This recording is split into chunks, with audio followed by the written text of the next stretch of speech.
अस्सलाम वालेकुम। आज मैं आपको 14 मरले या 350 गज के घर का खर्च बताने जा रहा हूँ। अब ऑफ कोर्स ये वीडियो ज़्यादा नहीं देखी जाएगी क्योंकि बहुत कम लोग ये वाला घर बनाना चाह रहे होते हैं। उसकी रीज़न क्या है? क्योंकि इस तरह के प्लॉट्स अवेलेबल नहीं हैं। अब मैं वो लोग जो वीडियो देखने आ गए हैं, उन्हें एक बहुत अच्छी बात बताऊँ कि अगर आप छोटे शहर में हैं और आपका 11-12 मरले का प्लॉट है और आपका बड़ा मरला है, तो हम अस्यूम कर रहे होते हैं छोटा मरला बड़े शहरों के हिसाब से, उस हिसाब से आपका वैसे ही 14 मरले बन जाता है, तो आप 14 मरले को कंसिडर कर सकते हैं। इवन 10 मरला अगर आपका छोटे शहर में और बड़ा मरला है, तो आपकी बाय-लॉज़ की इतनी रिस्ट्रिक्शंस नहीं होती। आप थोड़ी-सी वैसे ज़्यादा कंस्ट्रक्शन कर लेते हैं, तो आपका कंस्ट्रक्टेड एरिया तकरीबन इसके बराबर आएगा जो अभी मैं शेयर करने जा रहा हूँ। तो आप इसकी कॉस्ट देख के बड़े आराम से असेसमेंट कर सकते हैं कि आपका खर्च क्या आएगा। तो ये तो इसका एक एडवांटेज हो गया। दूसरी बात मैं इसमें ये ज़रूर ऐड करूँगा कि अगर कोई डेवलपर मुझे देख रहा है, क्योंकि सिर्फ़ सीडीए ने कुछ प्लॉट्स बनाए हैं 14 मरले के, उसके अलावा किसी ने हिम्मत नहीं की 14 मरले के प्लॉट्स बनाने की। तो डेवलपर अगर मेरी ये वीडियो देख रहा है, मैं उसे ज़रूर सजेस्ट करूँगा कि आप 14 मरले के प्लॉट्स भी रखें। ये वो गैप है, ये वो नीश है जिसे कैटर नहीं किया गया। बहुत से लोग हैं जो 10 मरले का प्लॉट लेना चाह रहे हैं, लेकिन 10 मरले के प्लॉट में उनकी सारी रिक्वायरमेंट्स पूरी नहीं हो रही, तो वो 14 मरले पे जाना चाह रहे होते हैं। इसी तरह बहुत से लोगों की ख्वाहिश तो 1 कनाल का घर होता है, लेकिन उनका बजट पूरा नहीं हो रहा होता, तो वो भी 14 मरले पे कॉम्प्रोमाइज़ कर कर सकते हैं। तो ये बड़ा आइडियल साइज़ बन जाता है। कुछ ऑडियंस 10 मरले की लेने का और कुछ ऑडियंस 1 कनाल की लेने का आप 14 मरले में ऐड कर सकते हैं। ना सिर्फ ये, आप अगर 14 मरले का अगर आप देखें, तो रियल एस्टेट अब उस तरह से ग्रो नहीं की। अब लोगों को कॉस्ट ऑफ कंस्ट्रक्शन ज़्यादा लगने लग गई है और रियल एस्टेट प्राइस उतनी ज़्यादा नहीं लगती। तो लोग अब ये चाह रहे हैं कि बड़ा प्लॉट ले लें और उसमें कंस्ट्रक्शन कम कर लें। तो वो 10 मरले वाले लोग जिनके पास थोड़ा-सा बजट एडिशनल है, वो 14 मरले का प्लॉट ले लेंगे और उस पे कंस्ट्रक्शन थोड़ी कम कर लेंगे। तो उस केस में कंस्ट्रक्शन कॉस्ट शायद ये आपके लिए वैलिड ना हो, लेकिन आपके लिए ये ज़रूर वैलिड होगा कि आप 14 मरले की प्लानिंग और वो सब कर रहे होंगे। 14 मरले के बहुत ज़्यादा नक्शे भी नहीं आपको मिलेंगे, इवन नेट पे बहुत ज़्यादा नहीं मिलेंगे, लेकिन हमने अपनी वेबसाइट पे डाले हुए हैं www.gharplans.pk पे। अगर आप चाहें तो 14 मरले का नक्शा वहाँ जाके देख सकते हैं। चलें जी, अब जो असल टॉपिक था उस पे आ जाता हूँ, यानी कि कॉस्ट ऑफ कंस्ट्रक्शन। और कॉस्ट ऑफ कंस्ट्रक्शन शेयर करने से पहले ये बताऊँगा कि हमने पर फ्लोर कितना-कितना एरिया अस्यूम किया है कि कंस्ट्रक्शन होगी और क्या रेट्स पर स्क्वायर फीट हमने अस्यूम किए हैं कि उन रेट्स को हम मल्टीप्लाई करते हुए आपको कॉस्ट बताएँगे। बेसमेंट फ्लोर पे हमने अस्यूम किया है कि आपने तकरीबन 1660 स्क्वायर फीट कंस्ट्रक्ट किया, ग्राउंड फ्लोर पे 2000 स्क्वायर फीट, फर्स्ट फ्लोर पे 1830 स्क्वायर फीट और सेकंड फ्लोर पे हमने अस्यूम किया है कि आपने मम्टी बनाई है 250 स्क्वायर फीट की। अब बेसमेंट अगर आप बजट ग्रे स्ट्रक्चर बनाते हैं, तो हम अस्यूम कर रहे हैं कि 3500 रुपीज़ पर स्क्वायर फीट आपकी कॉस्ट आएगी। अगर आप बाकी पोर्शन यानी कि ग्राउंड फर्स्ट फ्लोर कंस्ट्रक्ट करते हैं, तो उस पे आपकी तकरीबन 2500 रुपए पर स्क्वायर फीट कॉस्ट आएगी। ज़रा बेहतर क्वालिटी का ग्रे स्ट्रक्चर पे चले जाते हैं, तो बेसमेंट के ग्रे स्ट्रक्चर की कॉस्ट आपकी 4000 रुपीज़ पर स्क्वायर फीट आएगी, जबकि बाकी पोर्शन की कॉस्ट 2800 रुपीज़ पर स्क्वायर फीट आएगी।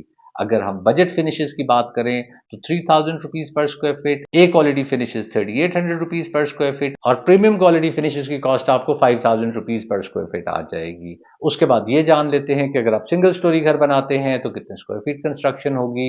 अगर डबल स्टोरी बनाते हैं, लेट्स से बेसमेंट और ग्राउंड बनाते हैं, तो कितनी कंस्ट्रक्शन होगी, ग्राउंड और फर्स्ट बनाते हैं कितनी कंस्ट्रक्शन होगी, और इसी तरह ट्रिपल स्टोरी और फोर स्टोरी का हम डिस्कस कर लेते हैं। और उसके बाद हम ये जान लेंगे कि single storey, double storey, triple storey घर पे हमारा कितना कितना खर्च आता जाता है। सिंगल स्टोरी घर पे चूंकि सिर्फ ग्राउंड फ्लोर बनेगा तो 2000 स्क्वायर फीट कंस्ट्रक्ट होगी। ग्राउंड और फर्स्ट बना लेते हैं तो 3800 स्क्वायर फीट। बेसमेंट और ग्राउंड के केस में आपकी कंस्ट्रक्शन तकरीबन 3660 स्क्वायर फीट होगी। बेसमेंट ग्राउंड फर्स्ट यानी कि आप तीनों मंजिलें बना लेते हैं तो तकरीबन 5500 स्क्वायर फीट आपकी कंस्ट्रक्शन होगी। बेसमेंट ग्राउंड फर्स्ट और सेकंड पे सिर्फ मम्टी बनाते हैं तो 5740 स्क्वायर फीट आपकी कंस्ट्रक्शन होगी। ग्राउंड फर्स्ट और सेकंड बनाते हैं यानी कि ग्राउंड और फर्स्ट फ्लोर बनाते हैं और सेकंड फ्लोर पे सिर्फ मम्टी बनाते हैं तो आपकी तकरीबन 4100 स्क्वायर फीट कंस्ट्रक्शन हो जाएगी। अब हम जानते हैं सिंगल स्टोरी घर का खर्च। तो अगर आप सिंगल स्टोरी बनाते हैं और बजट ग्रे स्ट्रक्चर बनाते हैं तो आपका खर्चा तकरीबन 50 लाख आएगा। फिनिशेस अगर बजट करते हैं तो 60 लाख उस पे लग जाएंगे।